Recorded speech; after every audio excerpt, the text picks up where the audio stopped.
अस्सलामुअलैकुम वरहमतुल्लाहि वबरकातुहू। मुअज़्ज़ज़ सामीन, आज का फरमान रसूल सल्लल्लाहु अलैहि वसल्लम आपकी समातों की नज़र तफसीर तिबियानुल कुरान जिल्द दोम सफ़ा नंबर 528 529। इन सफ़ात पर सही बुखारी, सही मुस्लिम, सुनन इब्न माजा और सही इब्न हब्बान से रवायात को नकल किया गया है। हज़रत उमर रज़ी अल्लाह ताला अन्हु रवायत करते हैं कि रसूलुल्लाह सल्लल्लाहु अलैहि वसल्लम एक चटाई पर लेटे हुए थे। आपके और चटाई के दरमियान और कोई चीज़ नहीं थी और आपके सर मुबारक के नीचे चमड़े का एक तकिया था जिसमें खजूर की छाल भरी हुई थी और आपके कदम मुबारक के पास एक दरख्त के पत्ते का ढेर था और आपके पास कच्ची खालें लटकी हुई थी और मैंने देखा कि चटाई के निशानात आपके पहलू में गड़ गए थे। मैं रोने लगा।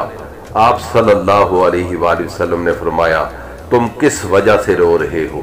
मैंने अर्ज किया, या रसूल अल्लाह सल्लल्लाहु अलैहि वसल्लम, बेशक कैसर किसरा किस कदर ऐशो आराम में हैं और आप सल्लल्लाहु अलैहि वसल्लम अल्लाह के रसूल हैं। आपने फरमाया, क्या तुम इस बात से राजी नहीं हो कि उनके लिए दुनिया और हमारे लिए आखिरत हो? हज़रत आयशा रज़ी अल्लाह ताला अन्हा बयान करती हैं कि नबी करीम सल्लल्लाहु अलैहि वसल्लम की चारपाई पर स्याह चादर पड़ी हुई थी। हज़रत अबू बकर सदीक और हज़रत उमर रज़ी अल्लाह ताला अन्हुमा आए तो नबी करीम सल्लल्लाहु अलैहि वसल्लम इस पर लेटे हुए थे। जब आप सल्लल्लाहु अलैहि वसल्लम ने देखा तो आप सीधे होकर बैठ गए।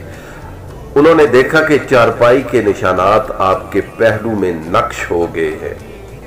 हज़रत अबू बकर और उमर रज़ी अल्लाह ताला अन्हुमा ने कहा, या रसूल अल्लाह सल्लल्लाहु अलैहि वसल्लम, आपकी चारपाई और बिस्तर की सख्ती से आप सल्लल्लाहु अलैहि वसल्लम को किस कदर तकलीफ पहुंचती है और ये कैसर और किसरा रेशम और दिबाज के बिस्तरों पर सोते हैं।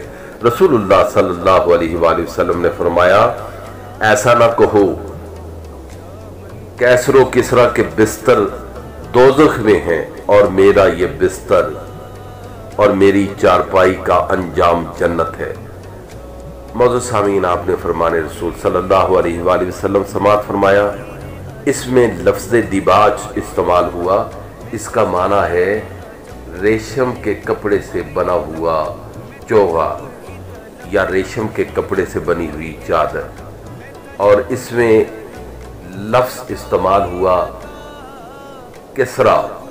किसरा ईरान के कदीम बादशाहों का लक़ब था और इसमें लफ्ज़ इस्तेमाल हुआ कैसर। कैसर सल्तनत रोम के बादशाहों को कैसर कहते थे। फिर समात फरमाने, किसरा ईरान के कदीम बादशाहों का लक़ब था जबकि कैसर सल्तनत रोम के कदीम बादशाहों का लक़ब था।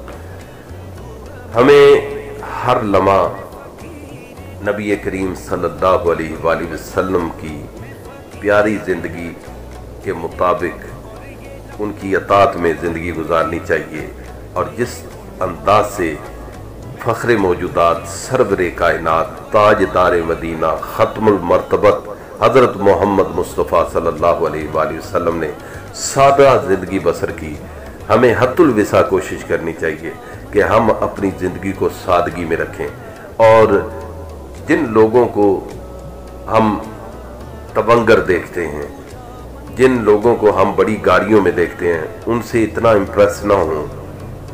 हमें हमेशा अपने से नीचे जो हमसे कम तर ज़िंदगी गुजार रहे हैं, जिनको बिल्कुल कोई ज़िंदगी की फैसिलिटी मौजूद नहीं, उनको हम देखें और अल्लाह का शुक्र बजा लाएं और हमेशा दुआ करें कि अल्लाह तबारक ताला कनात पसंदी की ज़िंदगी गुजारने की तौफीक दे। मेरे इस पैगाम को दूसरों तक शेयर करें। अल्लाह तबारक ताला आपका और मेरा हामी नासिर खालिद महमूद गोलवी आपसे इजाज़त चाहता है। अल्लाह तबारक ताला आप पे बेपनाह आसानियाँ फरमाए और बेपनाह आसानियाँ बांटने की तौफीक अता फरमाए। फी अमान।